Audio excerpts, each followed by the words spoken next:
Assalamualaikum warahmatullahi wabarakatuh. Saya Fatul Mujib. Dan saya Siti Fatimah. Dan saya Esa Fitri Rahayu. Dan saya Rabiatul Murabri. Di sini kami dari kelompok 3 ingin sedikit menjelaskan tentang Islam dan Wali Songo di Cirebon. Saya di sini sebagai presentator pertama. Dan saya sebagai presentator kedua. Dan saya sebagai presentator ketiga. Dan saya sebagai presentator keempat.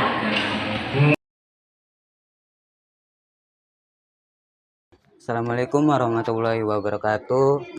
Saya sebagai presentator pertama, saya akan menjelaskan awal mula datangnya Islam di Jawa dan di Cirebon. Sebelumnya, izinkan saya membuka pembahasan dengan menelusuri jejak Islam di Jawa. Islam tidak hadir melalui peperangan saja, tetapi melalui kapal-kapal perdagangan yang singgah di pesisir utara sejak abad ke-14. Di jalur Pantura inilah, Gresik, Demak, hingga Cirebon, para pedagang umat muslim membawa ajaran Islam melalui interaksi dengan kesederhanaan namun penuh keteladanan. Ketika pelabuhan-pelabuhan di Pantura mulai ramai, Cirebon menjadi salah satu titik penting. Disitulah Islam mulai diterima. Tokoh awal seperti Walang Sungsang mulai membangun pemukiman di wilayah pesisir. Perubahan politik akibat melemahnya Majapahit serta terbukanya jalur perdagangan membuat Cirebon menjadi wilayah strategis dalam perkembangan Islam. Di sini saya sebagai presentator kedua ingin sedikit membahas tentang tokoh sentral yaitu Sunan Gunung Jati. Setelah fondasi awal dari komunitas muslim terbentuk, datanglah sosok yang menjadi kunci penyebaran Islam di Cirebon, yaitu Sunan Gunung Jati atau Syarif Hidayatullah. Beliau bukan hanya seorang ulama, tetapi juga pemimpin yang sangat visioner. Pendekatan yang digunakan sangat lembut. Beliau tidak menghapus tradisi masyarakat, tetapi mengislamkan budaya, bukan membudayakan Islam. Melalui seni, adat, tata kota, dan hubungan sosial, Islam diperkenalkan tanpa menimbulkan konflik.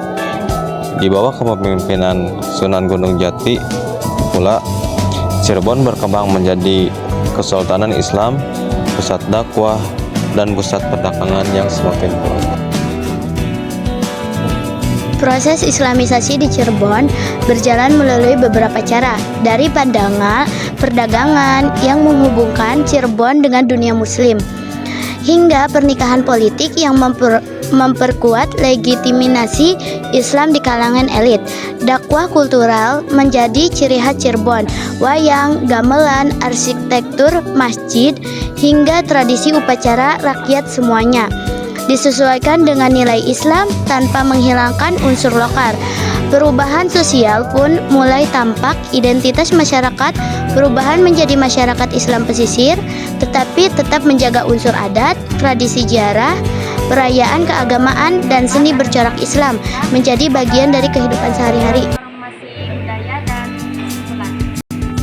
Yakni menjadi sebuah kota yang religius tetapi tetap mempertahankan kekayaan budaya lokal. Masuknya Islam membawa dampak besar pada pendidikan dan ekonomi. Contohnya, pada pendidikan muncul tempat pengajaran Al-Quran, fikih, dan tasawuf di masjid-masjid. Di sektor ekonomi, jaringan pedagang muslim memperkuat posisi Cirebon sebagai pelabuhan penting. Dan pada akhirnya, Islam membentuk identitas baru bagi Cirebon. Misalnya perdagangan rempah, batik, dan hasil laut. Kesimpulannya, dapat disimpulkan bahwa Islam masuk ke Cirebon melalui jalur perdagangan, dakwah Islam yang secara damai, serta hubungan sosial. Mungkin cukup sekian penjelasan singkat dari kelompok kami. apabila ada kesalahan, adanya maaf. Assalamualaikum warahmatullahi